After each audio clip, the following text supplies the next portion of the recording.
why run? Why run? Yo mi sa bopa. Man yaga na fi de. Man yaga na si platform bi. Run yo mi sa mang la don dega. Si platform bi ego mo wonde why mang don deglu. You people were all advocating. Wow, you were all advocating for Honorable Ousainou Darboe, which is party led. Wow, lolu dafa génn ci suñ biir sa léegi. Honorable Darboe is the kind of person moo xam ne moo mën a make that decision, not you, not me, not the Gambian people. He has to make that decision now for the Gambian people to have a better future. Ousainou Darboe su nekkee ne moom rek if he needs to sacrifice himself, he needs to be able to sacrifice himself for the Gambian people. No? Yes, that is what I'm talking about. We don't have to chill out. The priority is not about party. The priority is about how to save Gambia from sinking. It's not even about an individual anymore. Forget about Ousainou Darboe. He's old. He's that. No, it's impossible. He old, why he qualified, why he leave, why he led. We all know that all these people are good people. They are all qualified people. Understand?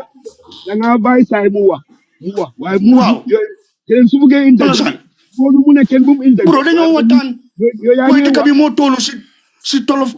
They know what done. You jubo, you jita. Man, I'm not right. Wow, you can. Man, I'm not right. Put manelen. Jolen Uncle Halifa Sallah. Mom tamit mu try. You said mom tamit lumun.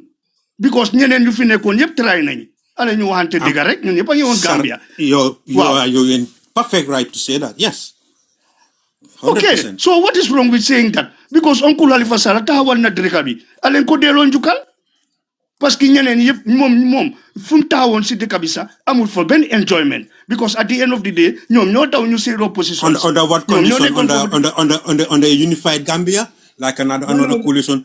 Bro, bàyyi mu wax yow looy justify bàyyi ko mu wax rek ñu déglu opinion. Bàyyi ko mu wax. Understand nga? Man loolu laa ko gisee daal. We have to try another system. Halifa Sallah mu ne system change. As far as the system is not changed, we are just putting an old wine in a new glass.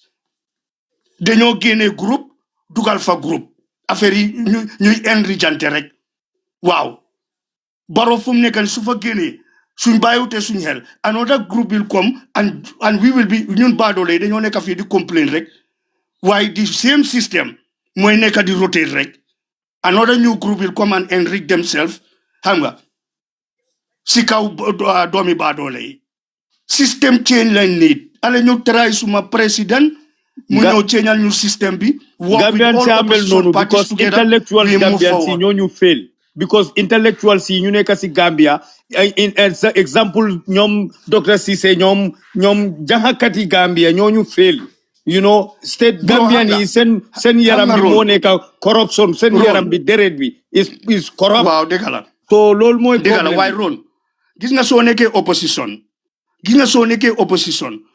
Yow loo mën a def rek mooy yow seetal naka nga mën a génnee koo xam ne mu ngi toog foofu kooku lu moo def walut la intérêt too much yow seetal naka nga mën a winee sa batul yow sooy dem woo doo dee xalaat naan waaw xëy na suma opponent bi waaw mu ngi amee fetel nangam mu ngi laaxu place nangam déedéet yow dangaa seet naka nga ko mën a defeater suñ toogee fii di wayi fii Dr. Cissé di wayi fii ñeneen we are just wasting our time because those people are doing what they are good at.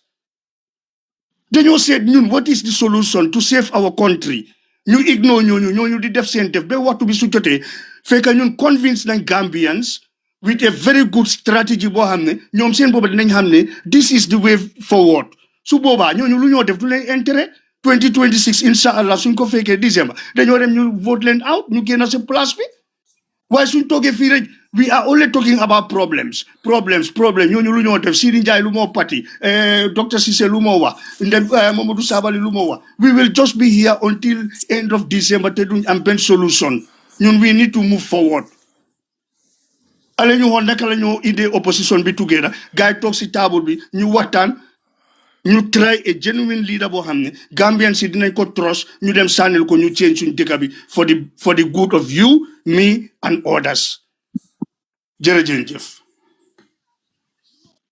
ñu egg fi kaw tuuti. jërëjëf.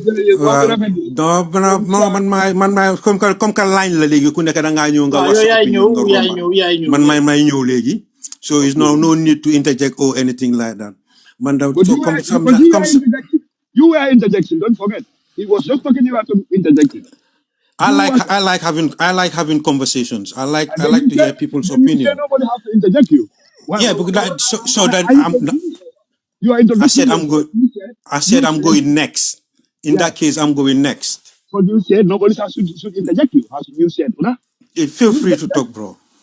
I'm going to Yeah, wow, lady. You know what? I'll say. Go ahead. Nte kafama jan TikTok di amul fon la le baake fon because ngajele ko politiko afutata dulal to men ko Gambia sign nimman fan sacrifice na mo le fon be sacrifice la andum ka fuko coalition ketale nu adunta jana la funta jana ligi tan we are at a critical point and the fact is we have a leadership problem. Sam mine ñu indi Khalifa Sallah kenen mu ngi buga Yaya Jammeh kenen ngi buga Ousainou Dabo so man leadership la gis ne ñom ñoo wara sacrifice sen bopa. They have to show a united front. Look at my we gonna sink until something drastic happen like in 2016. Binga hamne it will force us together.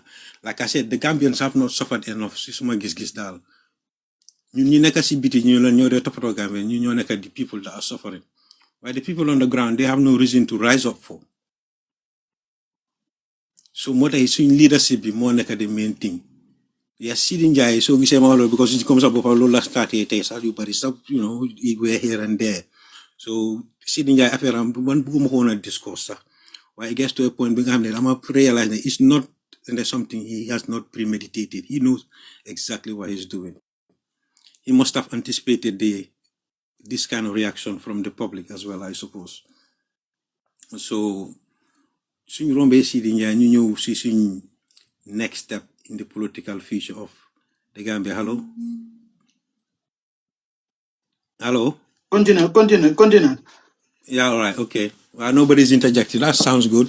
Yeah, continue. So, nga gis ne Gambia soo gisee léegi duñ mën a dem forward ba nga xam ne we haven't done anything drastic because so many things has happened within our political field among ourselves. Whether it's tribal division, big, the Gambia, we always go back to that. It matters. When it came to 2016, the reason why we elected Adama Barrow, tribal played the fact. So you could deny we are not being honest to ourselves. We are ready then to move forward.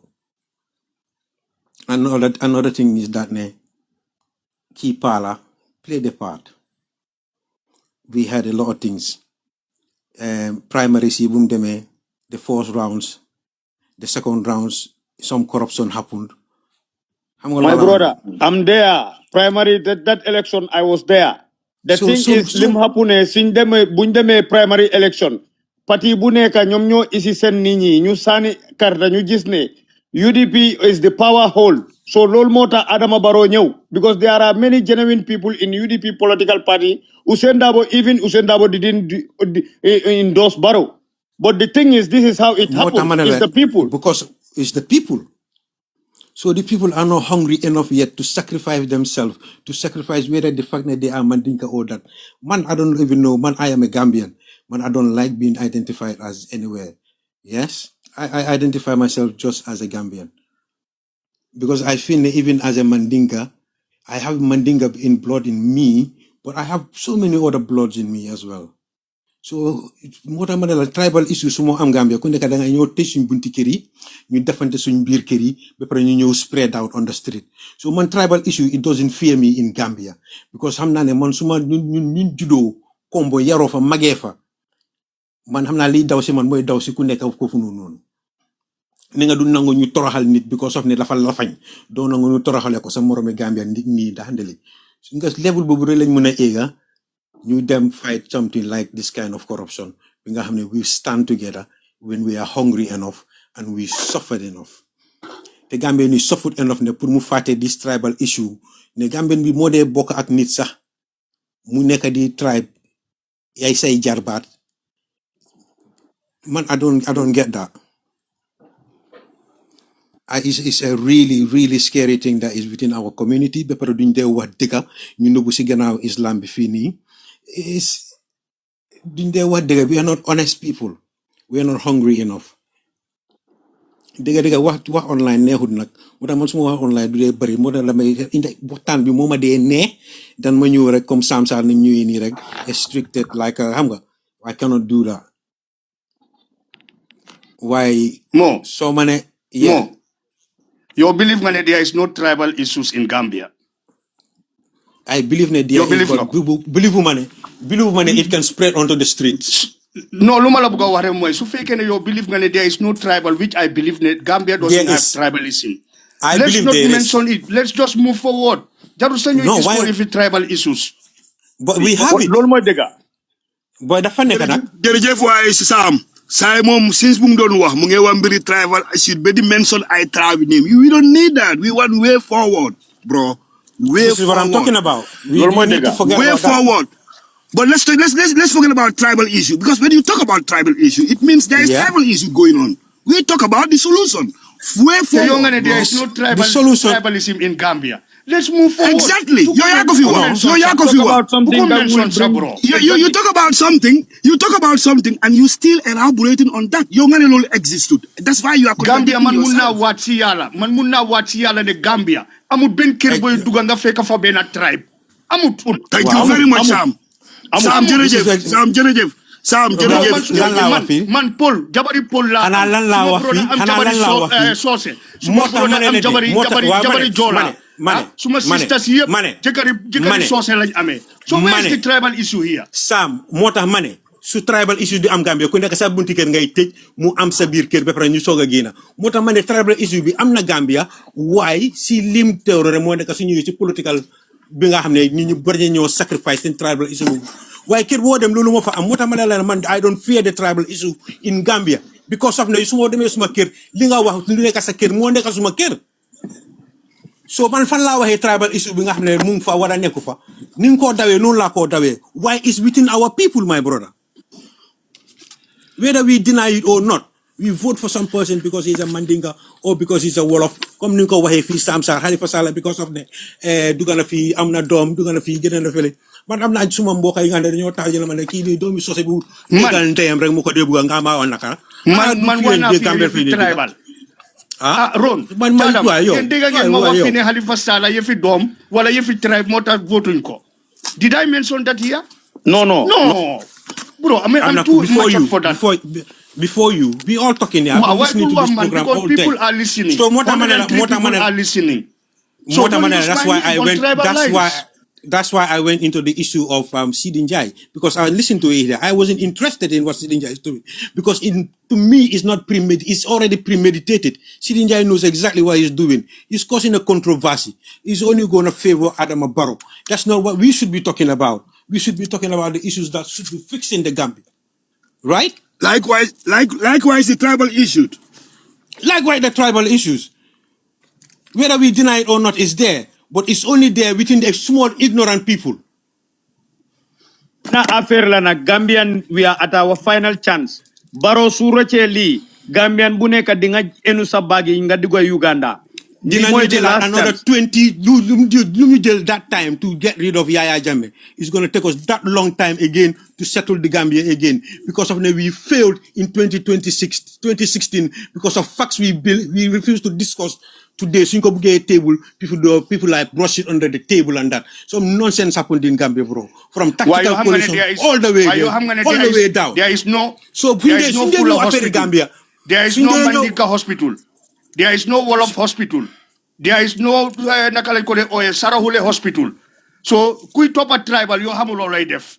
Because at the end of the day, it's on your own cost.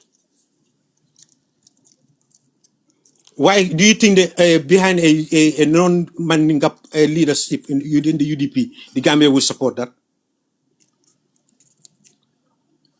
The program, lol program bi. More interest of the Gambia lol la ñoo nekk di wax lan moy naka interest of Gambia Gambia problem bi moy lan moo nekk interest ci Gambia tey head of the opposition political parties yi di ñoom seen boppa they are the problems of this the Gambia lan mooy problème tey muy politician yi seen boppa party leaders yi ñoom ñoo nekk problème yi Gambia party leadership ñoom ñoo nekk Gambia political party level presidential level because everybody you know what you are capable of waaw yow leen waxante dëgg bro ba duma dem nga ñëw online di mer you know ba léegi suñu jàmm da ngeen de suñ de xam nga ni ki suñ la so leen waxutee dëgg rek duñ leen moo bul mer moo xam nga lii la lii just opinion bro leadership doñ sona bro lii la déglu ma moo déglu ma rek déglu ma dañ defoon ba mu baax mu yëpp yàqu nag ma ne daf ñoo jëlaat mbé sama yow lay wax ni nga mbatu another 24 years another 30 years o nga ku doxandeer nu ngoke na banko e fari quickly ni wonte abe bay selo ni wonte nga danka o nyama comme koto ya même fana diamu te jang akombe mano sana 4000 la ate bay la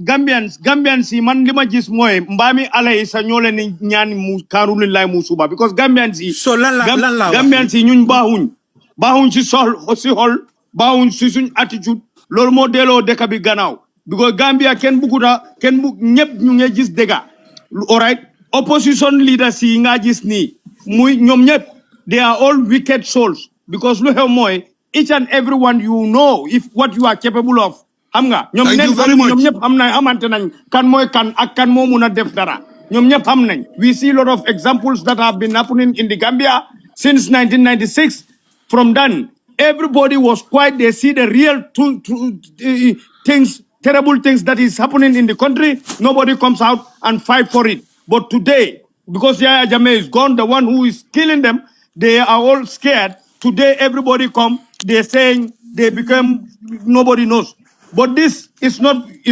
UDP problem it's not NRP problem it's Gambian problem let us continue if Adam Barrow escape we all suffer it's not problem for anybody let's go me that's what I Gambia dafa melni sa dañ ñu ñaanal karuli lay mu suba dañoo dé dem non déedéet man la no mala xani ku le la ko ni mul nata jang to ay Lawyer Darboe yekalo rek Gambia bari mul defana fata Gambia people sacrifice behind Lawyer Darboe for all this time nte I fear ko if you put Lawyer Darboe in power tomorrow he might lose control within the UDP himself yes no but okay a drastic move have to happen within the UDP political party itself to lead the Gambia into the future and Lawyer Darboe has to be the forefront of that he has to be the ayatollah of the political party instead of the flag bearer of that political party and lead the Gambia as a one nation not as a as UDP under the flag of UDP that is the only solution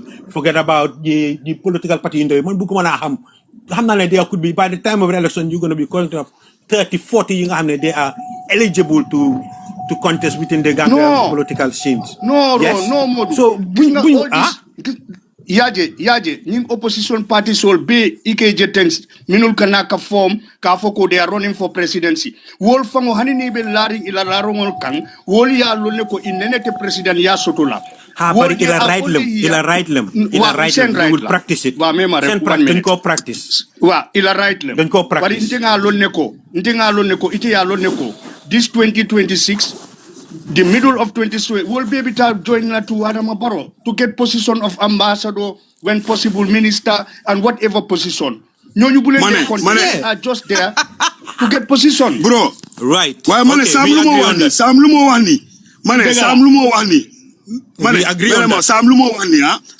wax ni li mo sonal Gambia ni fi understand nga li mo sonal majority of the Gambians the problem is Gambia to buy a plot of land is even cheaper to form a political party understand exactly no let me just tell you let's talk about the fact man mi sa tay mun na jog dem Gambia form political party just to be put with you I think we can agree as Gambians yes I think that we can agree as Gambians I feel that we are agreeing as Gambians right now Henry Gomez no let deglu ma lan fi ñun problème Gambia ñun Gambia bi li mo ñu di stop yes ñun gis nañ li mo exist mom ak 25 people la ñu jappante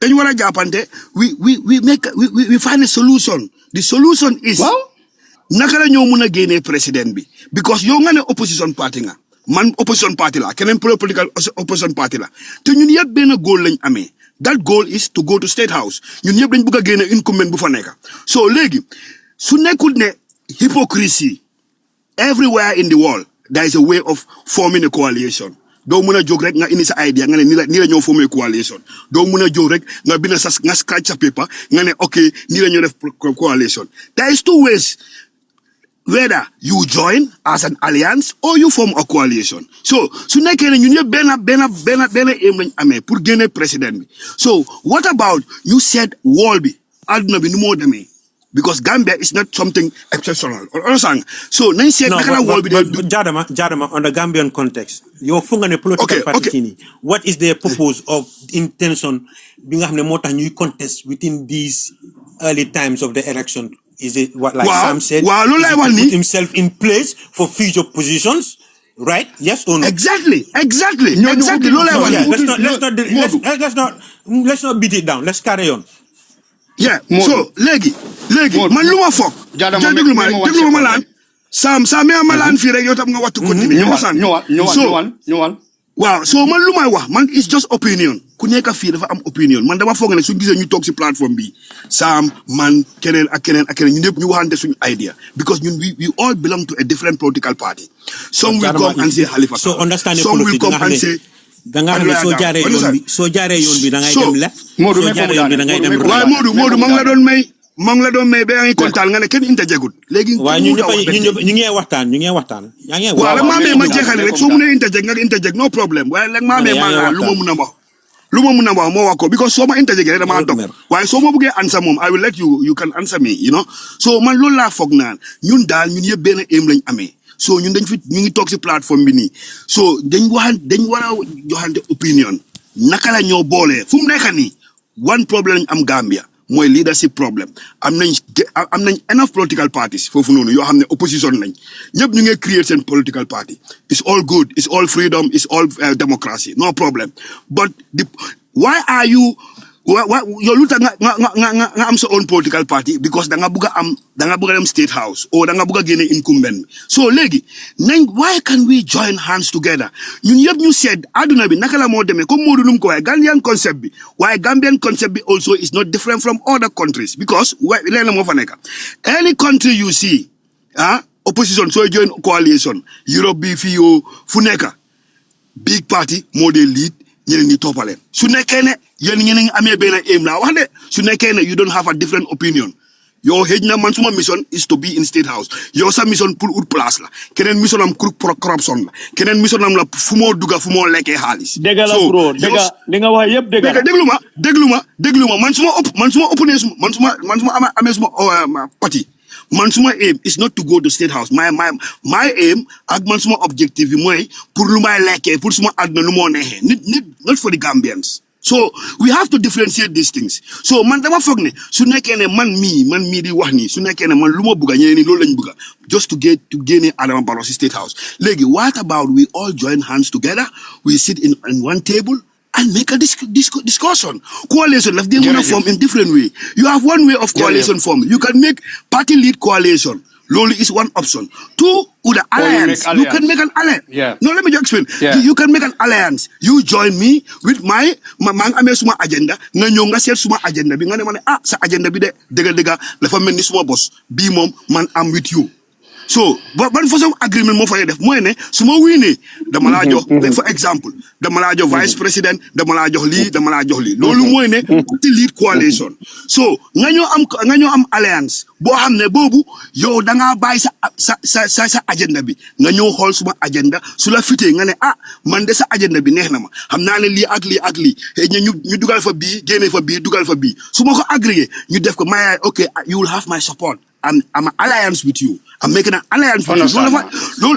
Lolu is different. So lolu dafa nek based on agreement. Lolu moy ne man suma nekkee president dama jox mané diw sangam de mo supporton.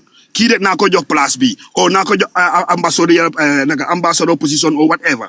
Lolu len dé form coalition. Why Gambia ni ñu dé form coalition. Lolu is very difficult. Even the whole world. Dama bëgg a point rek. Wow.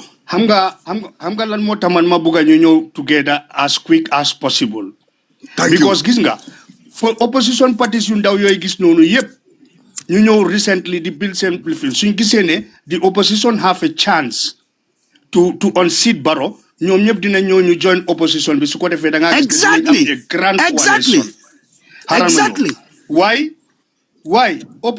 parties yooyu noonu yëpp suñ gisee ne opposition bi they are not coming together, they are all running to Barrow. Xam nga Gambian bi what they are good at toppandoor soo déggee ma wax loolu mooy da ngaa gis benn maire si koñ bi su moo jaay akara maire yi yëpp gis ne kii mu ngee capte su yàggee 10 jaaykati akara ñoo lay ñëw rang si koñ bi foofu gis nga opposition yi dañ gis ne 2016 parti su ndaw yu bëri dañ si amee chance ñu nekk ay ministers fu mu nekk ni ñoom seen bët yi yëpp foofu lañ ko teg Sam Henry Gomez may ma rek 1 minute Henry Gomez parti bi yoo xam nga ne it was not a big party waaye def nañ ko fi Minister of Youth and Sports buñ wiinee because dafa join on coalition Dr Ismaila Cissé CAM bi daf ko tegee fële mu dem bokk ko Adama Barrow mu ngi ni tey moom mooy dem di ñu jox misinformation whatever information is the quickest way to get rich in the Gambia today. Is the yes léegi uteekaay lañ ko def uteekaay politique bi uteekaay la Gambians we have to be wise.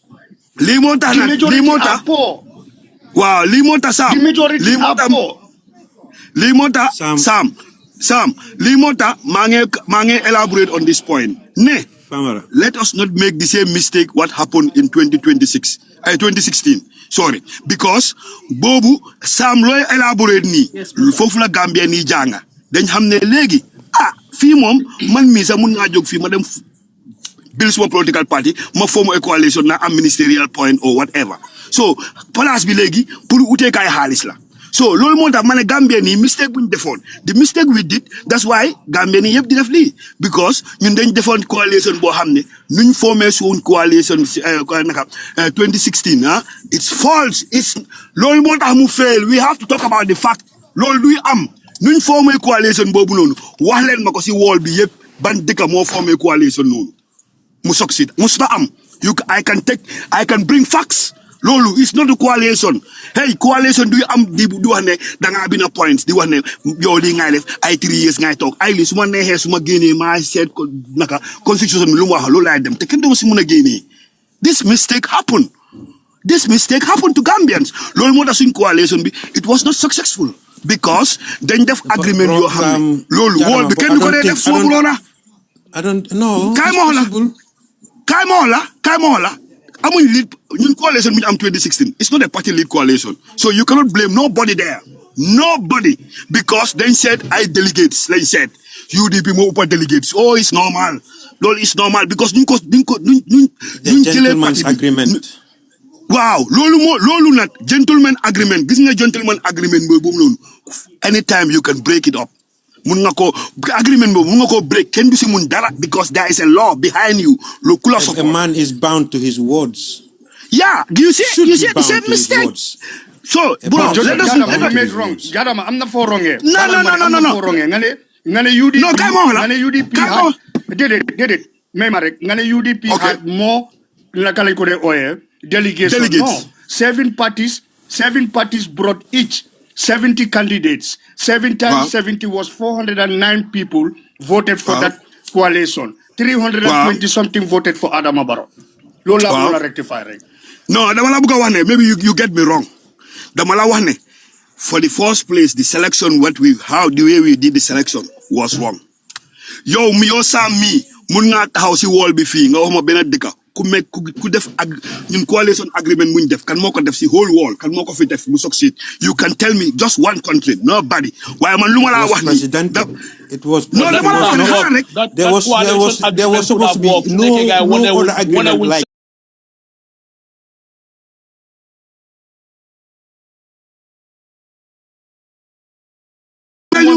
parti dañ wone ñoom fu gaay far loolu moo dishonesty that was a one of his own kind gentleman agreement that was the first time bro gentleman agreement is binding loolu moo one of his first time we just debated let me just tell you one thing ku nekk dafa am opinion rek man dama wax ngeen interject ma wax suma reason ma wax suma facts because ñu egg ci kaw ñoom tamit dinañ bugg a laal right waaw so man dama bëgg a wax ne man dama laa wax ne ñun mistake buñ def ma fu ne ñun dañ toog fii in this platform to talk about opinions and to read and to learn from history. That is our problem. Okay? Ñun léegi dañ bëgg a def mistake boo xam ne lu xaputoon bu mu repeat that. So how are we gonna do this? One thing, we have to go back to history. We have to see what was the problem before why our coalition doesn't succeed. Because succeed, ñëpp nangu nañ ne the coalition 2016 succeeded. ñëpp xam nañ loolu, number one. So we have to go back to our books and see. No, just wait. We just go back to our books and say, okay, what was the reason why we didn't succeed? So these are the mistakes man luma muna outline. Lo hamne is my personal opinion because you learn the one gentleman agreement ni danga tiesa wax lolu ñun yep ñun mana yow ak keneen yep ñu ci platform bi ñu ngay wax rek why su nekké be dem be dega test be nga tok place bi suma brother 1 in a million 1 in every 100 moy nangu lu happen lolu ono sangal ma wan so man ko wax ni so the same thing gonna happen again let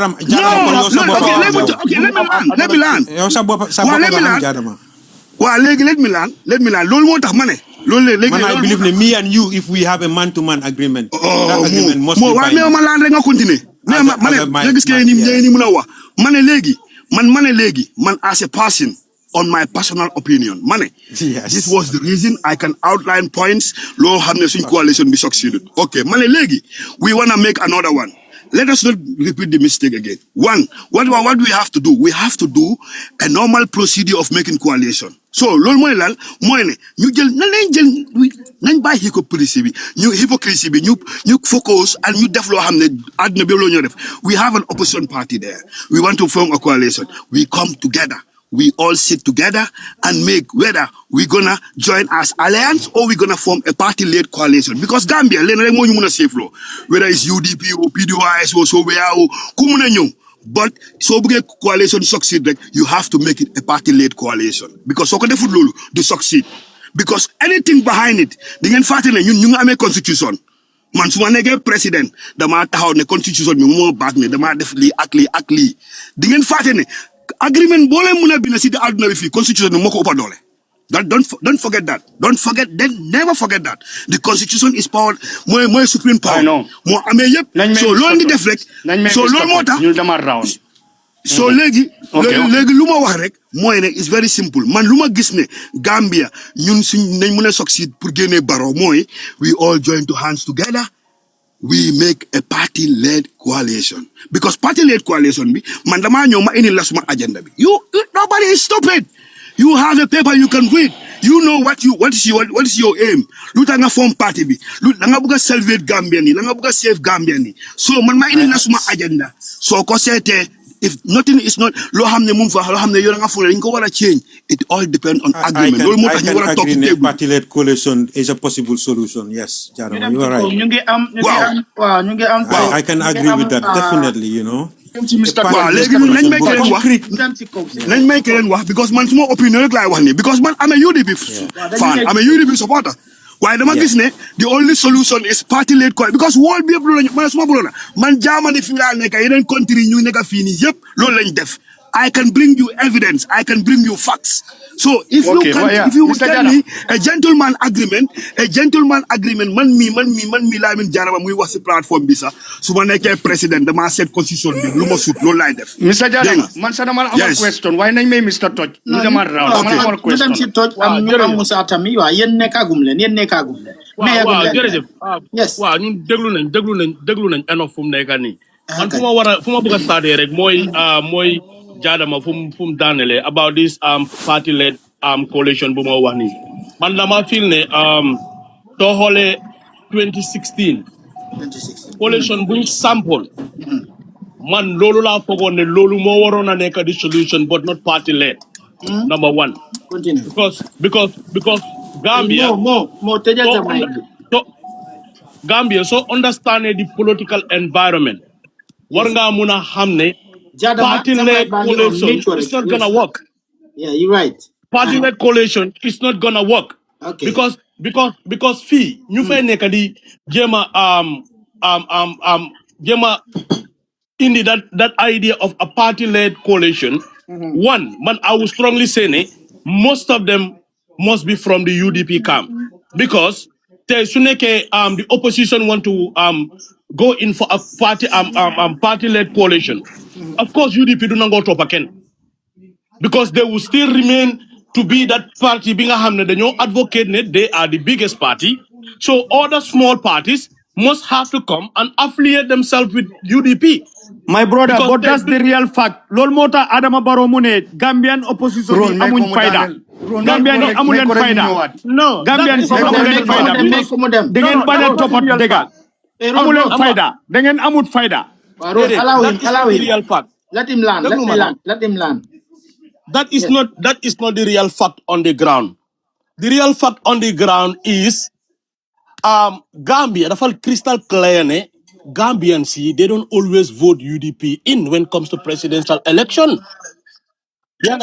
Gambians they vote for Gambians, they vote UDP. UDP is the only political party who goes first and second. There is the other political party that vote UDP. Look, money, dengan amut faida. Dengan rek ma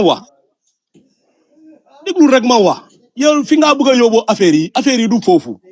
Gis nga da nga understand the political dynamics. Allow each other. Explain about politics. Man, you cannot tell me politics. You cannot tell me Gambian politics. Halanga wama politics in Germany or another country. Man sani na karta Jawara. Since time Jawara mange sani karta. I know politics. I know Gambian politics more than anybody. You can't tell me politics in the Gambia. I know it. That is not possible. I know Gambia more than you. That is not possible. You give people space. Ron, give him a time. Ron, you have to allow him. Guys, please. Let me understand moy. Yes.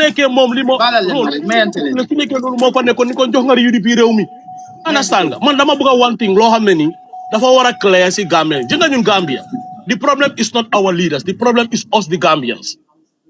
Ñun we don't even know lan mooy xeex ak lan mooy suuf ak lan mooy ndox bëgguñ supa bëgguñ plazas bëgguñ dara man dama feel ne nuñ doon energy buñ defoon si alliance 2016 bi coalition 26 energy buñ fa defoon effort buñ fa defoon if that was the same energy that was replicated after winning the election, my friend, Gambia would have been a different country by now. Then dem be win election bi ku nekk am interest am ku nekk bëgg affiliate boppam fu mu jógee ko du mun a dem. You understand? ñun xam nañ election bi naka la demee woon ak naka la demee ba Yaya Jammeh génn fii ak Yaya Jammeh bu mu fi génnee lan moo xew. So man, su nekkee yow election am. Bro, loolu moo tax ma ne we make a party-led coalition. Sorry for interjection, huh? Loolu laa bëggoon a explain. No, party-led will work because do you know why? Man, let me just tell you, the other one doesn't work. The other one doesn't work too. Come on, we have to repeat the mistake. Do you know why it doesn't work? Kick it out. No. Because the party that was claiming to be the biggest party among the alliance parties, feel ne mom dafa am doole be nga xam ne mënut a continuer coalition bi. Dafa ñëw agenda boppam. That was the honest truth.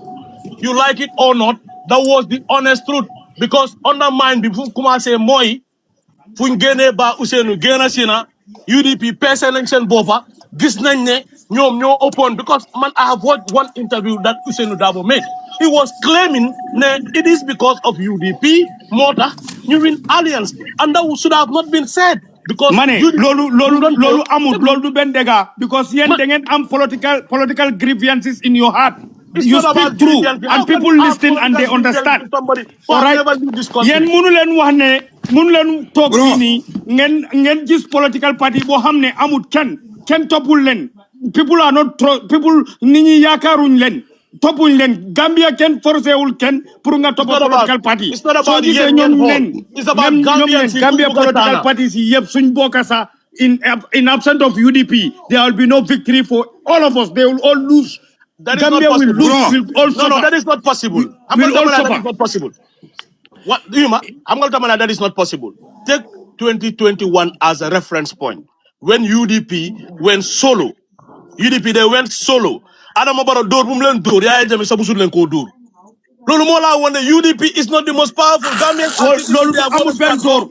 Adama Barrow. Gambia is a very small country. Adama Can Barrow you imagine of more than the election? 200,000 votes. Election money lolu du dega Gambia 2021 election is not true. It's manipulated. It's really manipulated.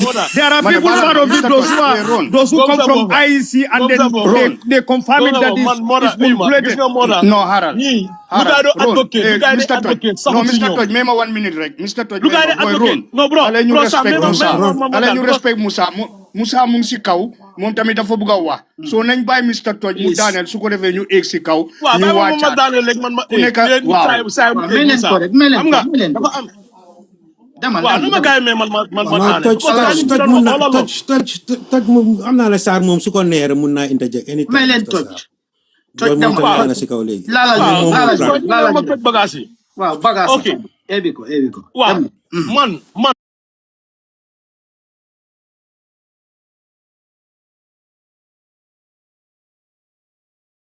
2016 soo xoolee depuis 2016 bu transformation bi ni amee bu Yaya Jammeh génne you know the environment was very conducive for everybody literally do what you think more the best for you to do because people with that fear factor was like gain na Yaya Jammeh nekkaatu fi ñu ñëpp ñeme nañoo wax lu ñu ne ñu ñëpp ñeme nañoo def lu ñu ne you understand but ndax ñun jël nañ responsibility bi ñun ñu jëlal ko suñu boppa pour make sure ne move nañ Gambia to the next level loolu amul luñ doon gis rek ñun luñ doon gën a gis ak luñ doon gën a advocate mooy man naka laay mun a gisee suma boppa si système bi current système bi and ñëpp duñ mun a gis seen boppa si current system bi it's a country it has to move you understand others have to sacrifice for the country to move su nekkee ku nekk koo xam ne you are a politician or you affiliated yourself to a political party yow war ngaa mun a gis sa boppa gis in a sense ne yow war ngaa mun a nekk kuy dawal si moto yu neex yi di receive si xaalis yi di def li ku nekk su waree gis noonu dëkk bi dañ koo pàccoo te lii xew ni mooy continuer di xew come next election su nekkee dañ bugg a taxawaat another alliance te changing our attitude towards national development the same thing worse than li xew 2016 mooy xewaat because 2016 bu mu jeexee yëpp a ngi tranquilize Gambia ni ñoo wone seen boppa political party ñoo jiitu Gambia ni taxaw téye seen karta dem si ballot box bi vote Yaya Jammeh out so suñ paree benn few people a small fraction of people ñu war a ñëw toogaat bu ko toonaat dëkk bi si leneen nuñ ko mënut a understand lan moo tax amuñ woon di mind ne war nañoo continuer coalition bi nii moo tax man danaa wax jaada ma ne man am not agreeing to party led because su nekkee UDP ñoo ñëw pour lead lu ma leer laa wax nii dañ koo commencé te du jeex fu moo ene mooy fu gën a woos fii nii fu mu ene because bële loolu du dégg loolu du benn dégg waaye suma bu lu xew mooy 2016 so gisee changes am in UDP without UDP to 2016 there will be no changes loolu du benn dégg stop seen political grievances fii nii ngeen raxasu seen xol yi ngeen bàyyi ngeen toppa dégg loolu du benn dégg ñoom dem nañ de after at some point ñu doon di undermine ñi nga xam ne ñoom ñoo nekkoon si système gi di yóbbu affaire yi somebody like Halifa if you can sit in your remote location. This is your color. This is why. Xam nga yéen yëfi hypocrisy yi moo yaa Gambia. So nekkee di wax ya ngeen na nubulootu si gannaaw. Doo ñëw complain and tell who you are. We know. Okay. Gambian si yoo moom seen boppa. am na topp Halifa Sallah alright. Loolu lii moo nekk seen Man, I have no interest in where I belong. Man, I have interest in Gambia. I'm a Gambian. I don't even need to come here and tell you where I support. But I am talking as a genuine Gambian citizen. That's why I'm saying this. And we all know what the problem was. So we cannot stop it right now. Musa. Assalamu alaikum. Yan maa ngi foog ne ñu iya bi neex na waaye affaire la guys ñu benn lu foog rek mooy bu ñu ñëw si plateforme si dina xaate understand nga te waaye suma broda waaye non touch yow dañ fi ñëw touch ñun dañ fi ñëw pour joxante opinion yow da nga def directly no you are making things hard you just go personal to say I am not making things hard no succeed who give us facts you have to give facts I am saying what everybody is not saying, and whatever thing that I said, I have facts, I have evidence, and I have proofs. Wow, Melen Musa. I'm not saying anything how many is fabricated here. Calm down for now. Jarama joko time.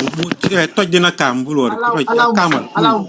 Mane, ñun ñëpp xam nañ Gambia. Man liggéey naa with Yaya Jammeh for years. I worked in the Ministry of Education. I worked Ministry of Justice, Judicial, the time Joseph Wowo, the court, Nigerian Lawyers Court of Appeal. I worked there. I worked Ministry of Environment. I worked Ministry of World Bank. I worked before I traveled.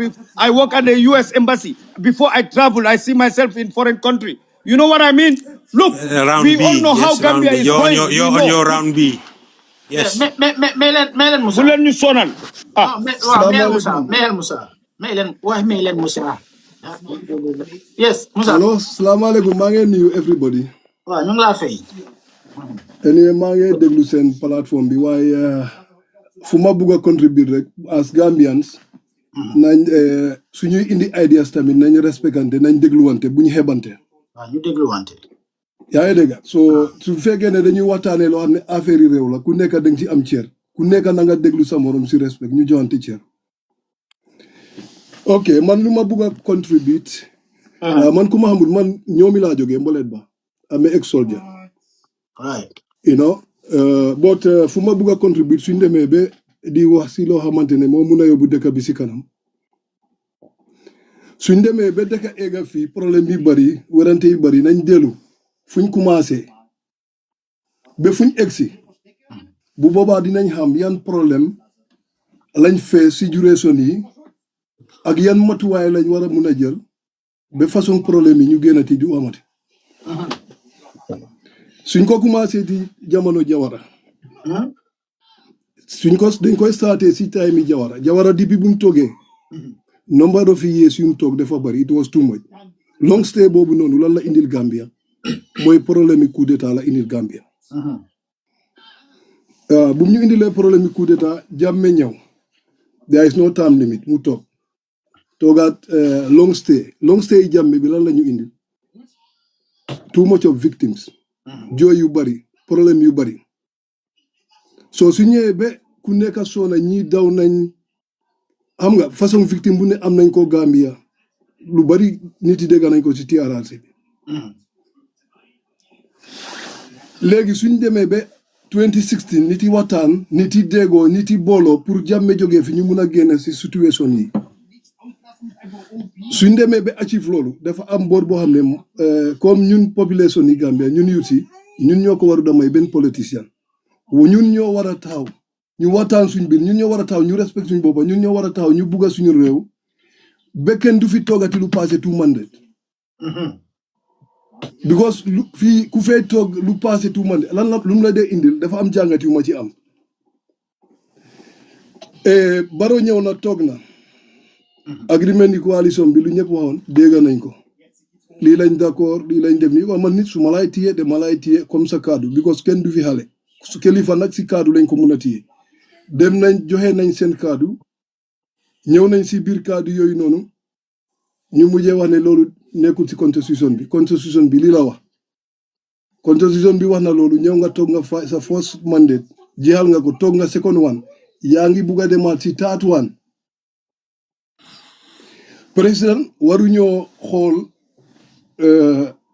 xool ñun suñ intérêt si boppa nañ xool intérêt si dëkk bi lan mooy développe réew because suñ demee si tay mi Jawara dama dee wax ne su fekkoon ne time limit amoon na konoon Gambia mais bi duñu expérience coup d'état because président bu toog mu wóor la ne 2 mandate laa mun a toog su ko weesoo munatuma ko weesu duma mun a passé foofu li ngay def looy def di nga ko xam di nga si sóoraale ëllëg ne su ma fi jógee after 10 years bi lépp lu ma def loo xamante ne is human right violence I will face the penalty kon du la ko jaral yaa no sax Jawara toog na bàyyiwuñ loolu xel ba coup d'état am Jammeh ñëw toog na 20 something years dëkk bi ñun ñoo ko bokk nekkul loo xam ne dangaa ñëw def ko sa moomeeli boppa de liggéeyal sa 10 years keneen ñëw loolu nag ñun ñoo leen war a wax ne dafa doy Barrow ñun ñëpp kenn warul a nangu ak lu mun di liggéey su liggéeyoon Gambia ba yóbbu ko si état bu waaye dañ war a fight kenn bum toogati lu passé 10 years si dëkk bi waruñ ko nangu baaxul si dëkk bi jame bu mu toogee lu yàgga lan la ñu indi jooy yu bari la ñu indil dëgg la waaw soo toogee ba 10 years jee di moment yaa ngi toog yaa ngi xool doo xoolati intérêt si dëkk bi yaa ngi xool lan nga mun a def ba gën a toog soo su yàggee soo gisee rëy yu ñuy wax victime suñu la moo ko indi sa position rek naka nga ko mun a téye loolu nga mujjee focus suñ la ne diw def la fi bugg a jëlee soo koy tuumal tëj ko mbaa soo koy tuumal def ko loo koy def danga koy because léegi yow la buggatuloo fee jógee yaa ngi ko def sa moomeli boppa so loolu my brother doguma la waaye lépp li nga wax fii nii dëgg nga wax ni overstay power western country soo gisee african si ñu ngi dee si géej bi nii du dugga si dëkk tubaab yi pour dem uti lu ñoo dundee tubaab yi dañ dem seet America is having over 50 states waaye seetal ñaari political party lañ fa am Gambia ak num tuutee ñu ngi am almost 21 political party that's selfish xam nga lu léegi loolu ñun ñoo war a synthétise yuuti waxtaan ku nekk am na foo jógee ak ñoo xam ne mun ngaa wax ñu déggal la loolu ñun suñu liggéey la buñ toppa politicien parti yi politicien yi nii seen interest lañ toppa toppuñ interest boo xamante ne bu ëllëgee dina njëriñ réew mi Gambia is very small ñu nekk ay mbokk lañ waaye tey mii man su fekkee bu ma xool ne yow suma raka nga mbaa suma broda nga mbaa suma oncle nga nañ xool dëkk bi buñ fi xool ne kii Paul la kii leneen la buñ xool ne Baro kii mu ngi liggéey lii kii la déedéet lu mu liggéey nekkul ne si poosam la ko liggéey président bu fi mun di liggéey président bu fi mun a ñëw loo fi mun a liggéey maa defar tali maa defar lii loolu nekkul loo war a toog di koy politiquer loolu right citizen yi la liggéeyaloo ko sa poos yi booba suñu xaalis la tax boobu ñun ñoo ko nekk di fay soo mënuloo ñëw ñu jox la réew mi ba pare at the next minute suñu xaalis yi boppa ngay ñëwaat di koy duggee si àll bi di koy campagne ñu xamut bu boobaa élection su jege si nga dem ñëw mi dem fale commencé di yóbbu ndox commencé waaw kii moo fi indi ndox kii moo fi indi courant nañ ko saani kii ku loolu du xaalisi Baro président bu mun a toog lépp loo mun a defal loolu suñu right la every citizen you have your own right fi nga dëkk nga am fa courant ak ndox loolu nekkul ne président bi xaalisi boppam ñun ñooy fay président bi ñu fa nekka ñun ñoo leen ay fay ñu soo léegi fu mu nekka ni ku xamut ne doy na ñu téye sa loxo bi génne ko si ndab bi fayda boobu ñun Gambian si ñoo ko war a am. yoon sax waaw léegi loolu ñun fayda boobu noonu ñun ñoo ko war a am ñun Gambian yi ñu make stop for it loolu suñ ko defee problème yu bari duñ ko amati ay problème yi ñu bari dinañ oytu su la leeree ne 10 years nga mu fi mun a am sa 10 years boobu di nga liggéey dina la encourage nga mun a liggéey pour maybe yow koy indi pour sa parti soo fay jógee nit yi mun koo óolu waaye yow soo ñëwee yaa ngi liggéey bugguloo faa jógee ku ñëw toog rek du fi bugg a jógee fekk amuñ doolu noonu billahi dëkk bi luñ ci bugg a munuñ koo am te tey mii dafa am loo xamante ne expérience nañ ko si Yaya Jammeh jël nañ fi fetel xeex nañ def nañ fi lu nekk nit yi jarul réew mi war nañoo mun a dem ba nga xam ne lii yëpp ñu avoid ko si ñun la dipeen di ko dëkk bi su yaaxu ñun la yaaxul ñun suñ demee ba jël fetel di koy joxañante te ñun ñëpp ñu nekk benn nga xam ne loolu noonu is disaster waratuñu ku nekk sa fetel mooy sa karta ak lan ñi waxtaan bañ a xool intérêt politicien yi waaye ñun nañ xool dëkk bi lan mooy suñu raay ñu bari ñu ngi Gambia mais bi duñ dee xam seen raay xaay saay moo indi na ndox indi nañu courant dañ koy sànnil ñooñu xamuñ il faut que nit yi xamal leen lan mooy seen raay wan leen ne lii ñun suñu xaalis si boppa la ñun ñoo ko suñu raay la ñun waruñoo nangu benn président men man su fekkoon ne man suma nijaay mooy suma mu toog sax man du ma nangu mu passé loolu dinaa ko ne dugalal li mu em fii pour ñëpp la liggéeyal sa 10 years jóge fa keneen ñëw suñ ko doon def DAL bi no problème man si suma xelaat loolu dëgg mooy yoon noonu la waaye loolu nekkul lu Gambie ni war a forcer waaye léegi sax Moussa man dama gis ne loolu amoon nañ opportunité di def ko I have amoon nañ opportunité def loolu noonu am nga exemple bu ma am may ma la exemple bu ma am si élection buy ñëw comme Baro ñëwoon na toog amoon na di facilities pour dem si contestation because parlement bi foog naa ne moom moo fa uppa doole so munoon na ñëw dugal loolu comme loolu dugaluñ ko ñun laa lay wax ni ñun mun nañ koo stop yow soo ne da ngay dem taat man de ñu bañ laa saanil boycott la saalil keneen emal la foofu est-ce que di nga jàll. my bro doguma la waaye ñëpp gis nañ ne UDP parliamentarians yi ñoo nekk di defend 2020 draft constitution boy te boobu noonu mu ngi am time limit mu ngi am time limit mu ngi am time limit boobu am na time limit soo gisee président bi génn mu ne opposition Gambia yi amuleen fayda amuleen fayda because of am na ne da ngeen useless politician parties yi dañ useless amoon ngeen power si 2017 defu leen ko mane parlement bi dafa xaw a blanc 2017 ngeen amoon loolu du benn dëgg loolu du benn dëgg mane loolu du benn dëgg yow ñaara parlementaire ñoo nekkoon foofu may leen ma woon minute toj Mr. Toj mayor moos mu daaneel waay please bro sorry ok fu ma bugg a wax rek comme lu may wax noonu mooy loolu si situation bi ñu nekk nekkuñ si situation boo xam ne dañuy ñëw di bilemante because ku nekk yaa ngi bugg a defend a political party tap leen ngeen siya yaa ma sax nañ jël yëfi political party ñu tege ko foofu ñu xool lan moo xam ne lii moo mun a yóbbu réew mi kanam kañ man foofu lay waxee because soo buggee wax du UDP kale baag kale kii nii ne man fii ku ne kon duñ am solution waaye léegi lu ñu war a xeex man si lu ma gis mooy ku nekk am na ñoo mun a wàññu déggal la nañ boycott bañ a saanil Barrow mu passé tout mandat keneen ku mun a ñëw ñu may ko chance man d'accord naa ci keneen ku ci am saa ñëw man d'accord naa ci dañu war a am loolu mooy the best way loolu mooy the best way Gambia forward dañu war a mind together we all sit together as opposition parties we form a coalition to take this man out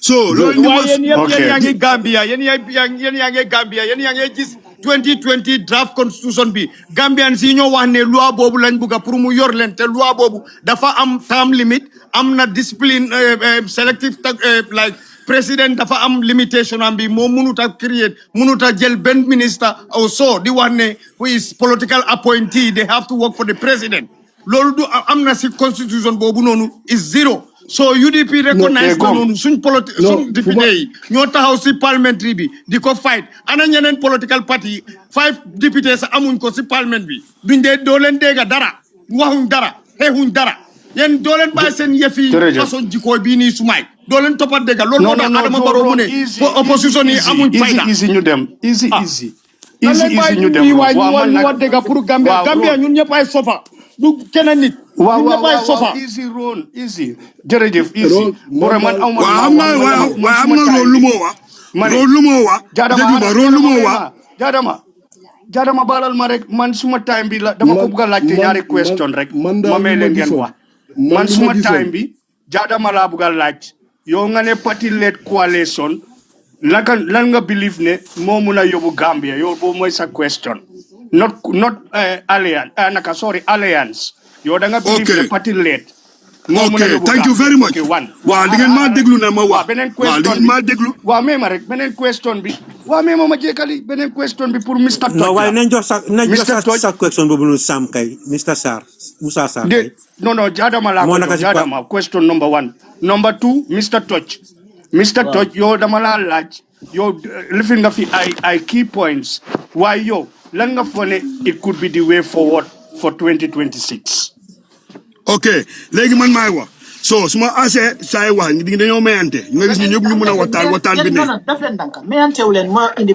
coow li yëpp kenn maye ñu laaj la nga tontu soo mënu tontu kenn tontu wala li nga laajee ki nga man ma dee may waaye man su ma dee wax duñ ma dee may loolu nekk problème waaw dañoo may waaw léegi xaaral ma answer question bi ko dama bëgg ñu déggante waaw léegi xaaral ma answer question bi dama noppi ma bàyyi ko mu wax waaw léegi mais ma answer question bi léegi it's very simple lii mooy conversation because fii ku nekk ñun si groupe bi yëpp ñun wépp we all belong to different political parties so waaye kenn su fi toogee di deny beneen political party di wax ne you have no way of winning you have no way to form a coalition your party doesn't succeed dafa indi wax rek so ñun fii lu tax ñu toog si plateforme bi nii ñun ñëpp dañ ko wax way forward ñun ñëpp dañ amee different opinion fii with different parties ku nekk dafa bëgg sa party leader nekk flag bearer so waaye léegi dañ bëgg a find a solution to State House so man soo gisee ma wax ne party led coalition I have facts I have reasons ba pare loolu moo tax ma wax ko one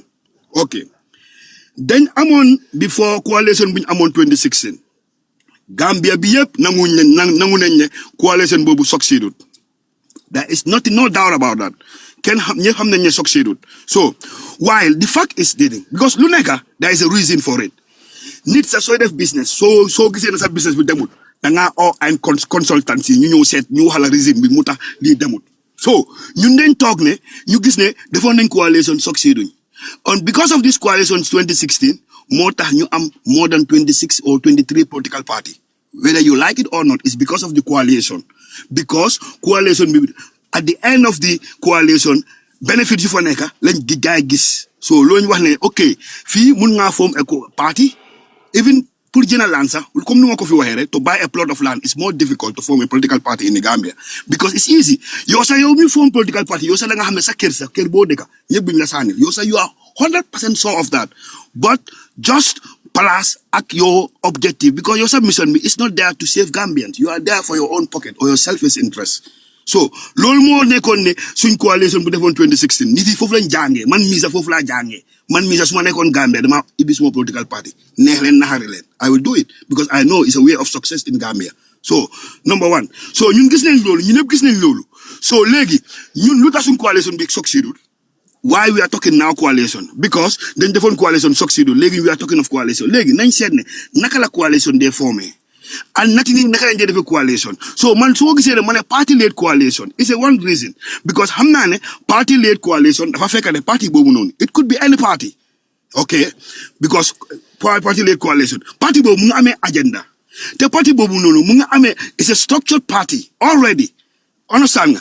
So legi wol bi yep nuñ defé fi let's say take a good example man fuma nek ni Germany fi ñom dañ def party led coalition bu gaay doon def party led coalition yi parti bu mag bi mo amé agenda mo ñew mu ne man li la amé pour jaay ñeneen ni ñew people like the green they come join in the coalition yeah so ñun dañoo join sa coalition bi waaye dañ bëgg ne energy sector ñu def win energy ni ak dugal.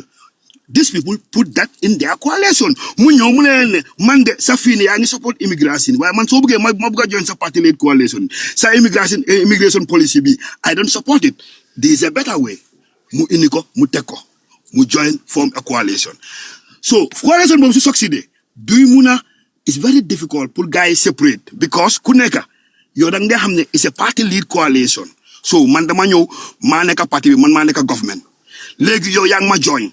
You have two options. You either join me with my things. Sulanehe. Okay, man dama join coalition bi win nga waye li ugly buguma ko man I will go out of the coalition. That is your right. Understand? So why ñun Gambia ñun lu ñoo def coalition lool mo tax suñ coalition bi 2016 succeeded because dañ bina ay gentleman agreement di wax ne lii ak lii sa da nga kaanu sa wax boy wol bi du doxee noonu. No jaadama jërëjëf jaadama next point what guarantees you ne man suma ñëwee ak suma party yow man join la as a party led coalition nga jox ma ministerial position what guarantees ne doo ma mun a fire next month. Okay, thank you very much. A very nice question because suma la waxee constitution bi dafa change. No, déglu ma rek. It's very easy. Xana déglu lu ma wax. So join party coalition. So join party led coalition. Neku ne la nga ñoo nga ne salaamaaleykum maaleykum salaam join na. Déedéet. Suma brother loolu tam ma ne la you have to sit on a table. Loolu la ma jox la exemple Germany fii. They were sitting on the table. Loolu is all usually pre-agreed before. No, li ma la wax déglu ma ne pat waa loolu déglu ma rek loolu ki question bi laay answer rek man question bi rek laa answer mu question bi rek laa bëgg a answer dama laa wax ne nga ne lal moo laa garanti ne doo ma génne it's an agreement because foofu la ñoo talk in the place ñu bind dara ñu sign ko waaye it's a party led coalition don't think it's a nekkut ne coalition bi 2016 gentleman agreement no it's a different Okay. Da nga am reason in join the coalition because coalition don't join dañ la jox something moo tax dama la wax dama nekk nii te loolu jaadama dégguñ la de dégguñ la.